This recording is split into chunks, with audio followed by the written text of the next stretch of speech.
पुण्यश्लोक अहिल्यादेवी होळकर यांच्या नावाने ज्यांचं कर्तृत्व खूप मोठं आहे आणि आम्ही म्हणत होतो की या योजनेचं नाव तुम्ही त्यांच्या नावाली ठेवलं त्यासाठी मी अभिनंदन करतो, पण तुम्ही एवढ्या महामानवाचं नाव देऊन सुद्धा इतका अटी टाकल्यात आणि त्या अटीमुळे जर 44 लाख शेतकऱ्यांवर अन्याय होत असेल तर कुठंतरी तुम्ही पुण्यश्लोक अहिल्यादेवी होळकरांचा नावाचा अवमान करत आहात असं आमचं तिथं भूमिका होती। बऱ्याच लोकांनी आम्हाला सांगितलं सरकारवर विश्वास ठेवा आणि आम्हाला या बाबतीत राजकारण करायचं नव्हतं, आम्ही विश्वास ठेवला पण आमचा विश्वासघात झालाय, शेतकऱ्यांचा विश्वासघात झालेला आहे। आज अधिवेशनाचा पहिला दिवस असला तरी इथं मी फक्त आलोय, सही करणार, तुमच्याशी बोललोय। उद्यापासून 30 तारखेपर्यंत मी अधिवेशनामध्ये येणार नाही, मराठवाड्यामध्ये आणि काही इतर जिल्ह्यांमध्ये जाऊन शेतकऱ्यांशी संवाद साधून 29 तारीख सोमवार आम्ही छत्रपती संभाजीनगरमध्ये खूप मोठं आंदोलन उभं करणार आहोत।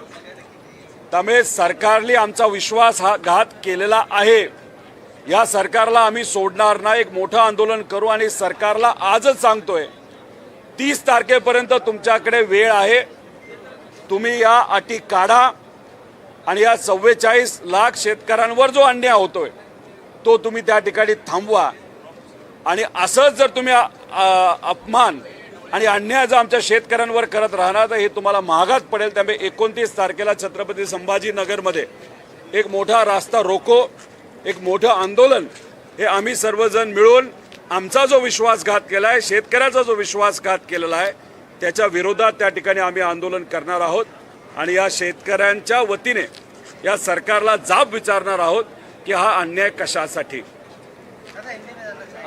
दुसरं म्हणजे नुकतेच विधान परिषदेचे निकाल हाती आलेले आहेत आणि नाशिकमध्ये अपक्ष उमेदवार गीते हे निवडून आलेले आहेत, तर महायुतीचे उमेदवार दराडे नरेंद्र दराडे हे पराभूत झालेले आहेत। कसं पाहता याकडे? मित्र पक्षांनीच शिवसेनेचा केसाने गळा कापला असं दराडे म्हणतात। काही दिवसांपूर्वी उद्धव ठाकरे साहेबांचे 6 खासदार हे घेऊन राजकीय दृष्टिकोनातून कुठेतरी उद्धव ठाकरे साहेबांना एकनाथ शिंदे साहेबांनी अडचणीत आणलं, पण दुसऱ्याशी लढत असताना, विरोधकांशी लढत असताना त्यांच्याच मित्र पक्षाने म्हणजे भाजपने हा त्यांचाच कुठेतरी केसाने गळा कापला, घात केला। खरं तर असं म्हणलं जातं एकनाथ शिंदे साहेबांना दिल्लीवाल्यांचा सपोर्ट आहे, पण महाराष्ट्राचे भाजपचे नेते आतून एकनाथ शिंदे साहेबांचा जो खेळ करत आहेत तर हे नाशिकचं उदाहरण त्यातलंच एक खेळाचं प्रकार आहे असं आपल्याला म्हणावं लागेल। त्यामुळे भाजप कितीही मित्रपक्ष वाटला, हा भाजप कोणाचाही मित्र नाही, हा जवळच्या लोकांचा सुद्धा घातपात त्या ठिकाणी करू शकतो, राजकीय दृष्टिकोनातून मित्रपक्षांना सुद्धा अडचणीत आणू शकतो, हे अनेक वेळा आपण बघितलेलं आहे। त्यामुळे नाशिकचं उदाहरण म्हणजे एकनाथ शिंदे साहेबांना त्यांच्याच मित्रपक्षाने कुठेतरी राजकीय दृष्टिकोनातून पराजय केला असं आपल्याला म्हणावं लागेल।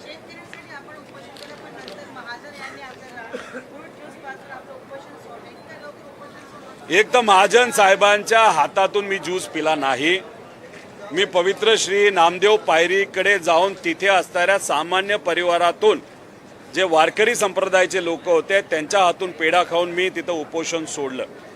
विषय कसा असतो, सगळ्याच गोष्टीत आपण राजकारण केलं तर हे योग्य नसतं।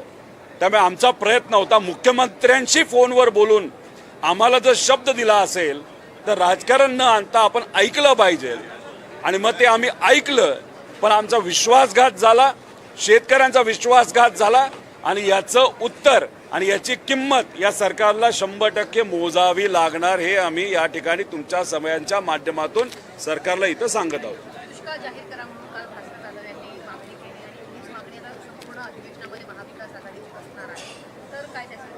एक तर कर्जमाफी नीट द्या, कर्जमाफीमध्ये ज्या अटी टाकल्या त्या काढा आणि दुष्काळ तर जाहीर करा, ही आमची मागणी आहेच। त्यामुळे जे काय आधी मदत दिलेली आहे कर्जमाफीच्या माध्यमातून ती तरी 100% शेतकऱ्यांना तिथं पोहोचू द्या। आता ह्याच्यामध्ये सोलापूर म्हणजे आम्ही पंढरपूरला उपोषणाला बसलो होतो, 23,000 लाभार्थी आहेत पण त्या अटी टाकल्यामुळे फक्त 6,000 शेतकऱ्यांना लाभ मिळतोय, बाकी शेतकऱ्यांना लाभ मिळणार नाही. म्हणून म्हणतोय की ही योजना जी आहे कर्जमाफीची पूर्णपणे फसवी आहे, दिखावपणा आहे. आम्ही काहीतरी मदत केली हे फक्त दाखवायचं खरं, पण मदत कोणालाच पोचली नाही पाहिजे.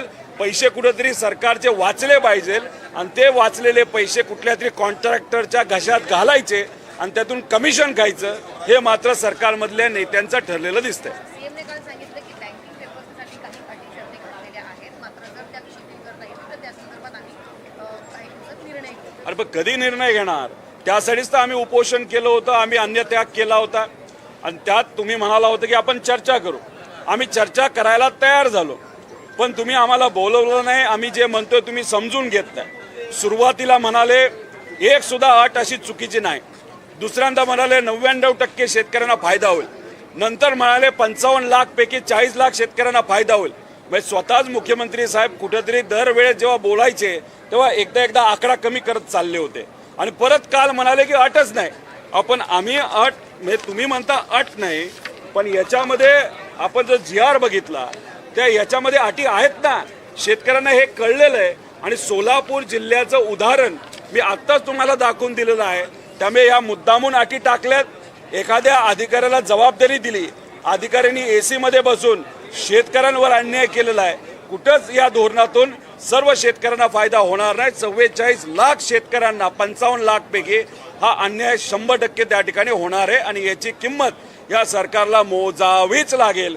29 तारखेला आम्ही जे आंदोलन करणार आहोत तोपर्यंत आम्ही त्या आंदोलनातून उठणार नाही, रास्ता रोखून उठणार नाही, जोपर्यंत आम्ही तिथे अधिवेशन इथं आणि इथल्या इथं मुख्यमंत्री साहेब असतील नाही तर जो कुठला नेता असेल, मंत्री असेल, तेही इथं जाहीर केल्याशिवाय आम्ही तिथून त्या रस्त्यावरनं उठणार नाही.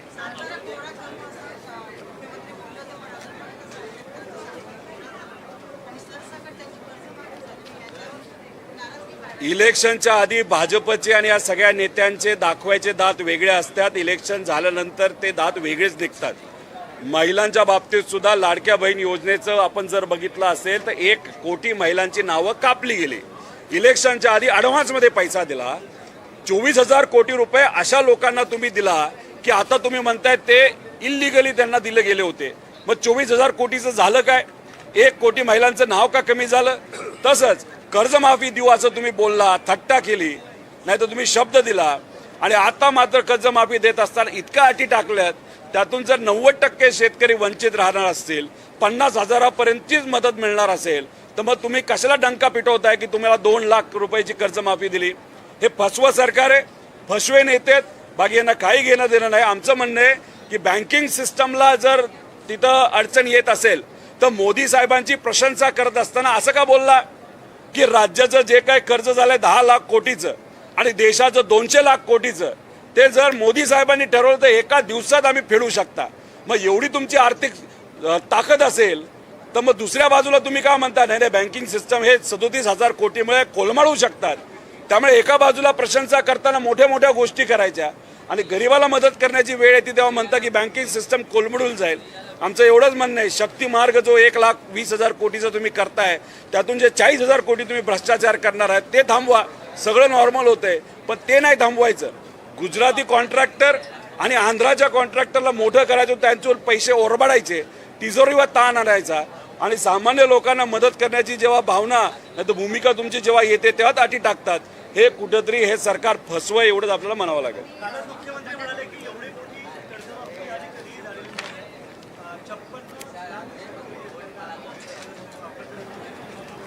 आमच्यात हिंमत आहे, जर मुख्यमंत्री साहेब स्वतः आले, मी GR कसा फसवाय, कशात त्यात चुका आहेत, कशा पद्धतीने शेतकऱ्यांवर अन्याय होणार आहे हे आम्ही पूर्णपणे पुराव्यात सकट तिथं सांगू शकतो.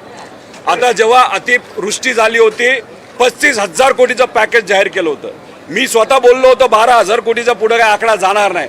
गेला किती? आत्ता 12,000 कोटीच्या आसपासच आकडा होता. मग 35,000 डिक्लेअर कशाला गेले? इथं सुद्धा 37,000 डिक्लेअर केलेत. हा आकडा 13,500 कोटीच्या पुढे जाणार नाही, पण 20,000 कोटी हे वाचवणार आहेत फक्त अटी टाकल्यामुळे. आणि आमचं हेच म्हणणं आहे, या अटी तुम्ही काढा, कारण का शेतकरी खरंच अडचणीत आहे आणि येणाऱ्या काळामध्ये तुम्हीच म्हणता पाऊस नाही तर येणारं पीक सुद्धा त्यांच्या हातात येणार नाही. त्यामुळे दुष्काळ जाहीर करणं हा तर आहेच, त्यामुळे कर्जमाफी पण द्या, दुष्काळ पण जाहीर करा आणि विद्यार्थ्यांचं कर्ज जे आहे जे आता त्यांना फेडता येणार नाही ते सुद्धा कुठेतरी त्याच्यामध्ये सवलत सरकारच्या माध्यमातून दिली गेली पाहिजे असं आमचं मत आहे. एकनाथ शिंदेंना ठिकठिकाणी दाबण्याचा प्रयत्न केला जातोय का? कारण नाशिकमध्ये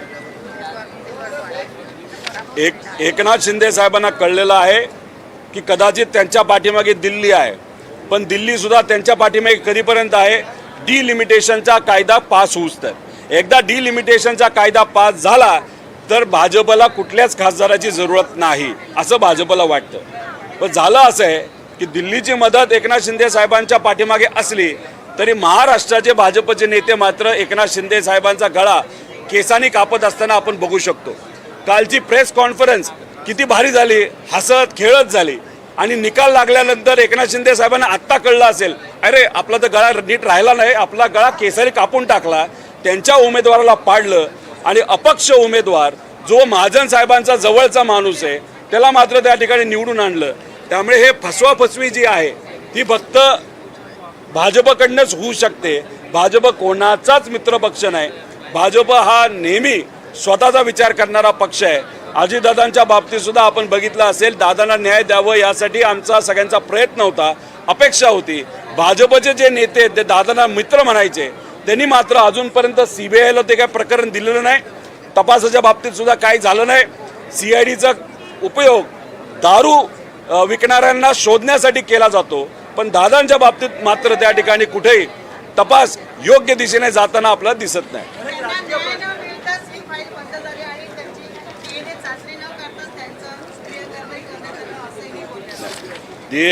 चाचणी वगैरे सगळं झालेलं आहे. फाईल काय बंद झालेली नाही, आम्ही काय बंद होऊन देणार नाही. आम्ही मात्र आमचा लढा तिथं कायम ठेवू.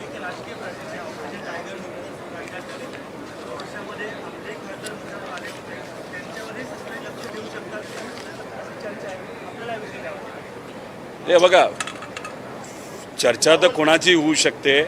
ऑपरेशन टायगरपेक्षा ऑपरेशन बाजार म्हणायला काय हरकत आहे. विचाराचा बाजार झाला, नात्यांचा बाजार झाला, त्यानंतर पैशांचा बाजार झाला, लोकांचा बाजार झाला, माणुसकीचा बाजार झाला. मग ऑपरेशन बाजार म्हणायला काय हरकत नाही.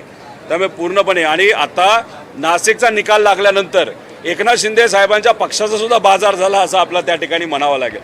त्यामुळे हे जे काय ते होत राहणार. पण मला असं वाटतं की किती प्रयत्न केला तरी आमचा एक सुद्धा खासदार त्या ठिकाणी फुटेल असं आम्हाला वाटत नाही.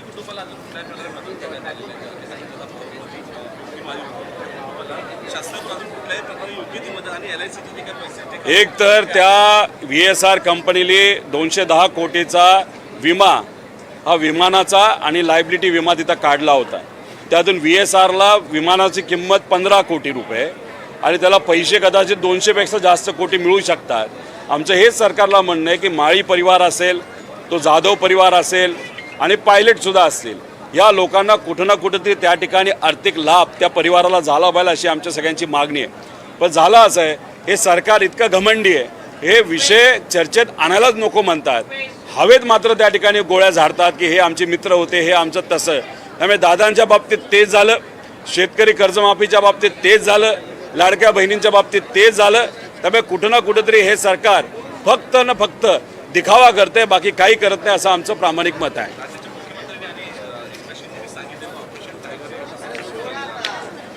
अरे पण ऑपरेशन टायगर हे सक्सेसफुल झालं काल बोलत होते, पण शिकार करणाऱ्याची शिकार आज मात्र नाशिकमध्ये तिथं झालेली हे आपण सगळ्यांनी तिथं बघितलेलं आहे. त्यामुळे खरे शिकारी भाजप आहेत, पुढे करतायत फक्त एकनाथ शिंदे साहेबांना. त्यामुळे एकनाथ शिंदे साहेबांना मात्र आता कळालं असेल, अरे आपली आता शिकार झालेली आहे. हे जे काही विरोधक बोलतात की भाजपचा विचार नाही तर विश्वास ठेवणं योग्य नाही, हे आता एकनाथ शिंदे साहेबांना कळलं असेल. त्यामुळे उद्या जाऊन एकनाथ शिंदे साहेब हे भाजपबरोबर लढतील का विरोधात लढतील हे मात्र आज 29 पर्यंत आपल्याला त्या ठिकाणी सांगता येणार नाही.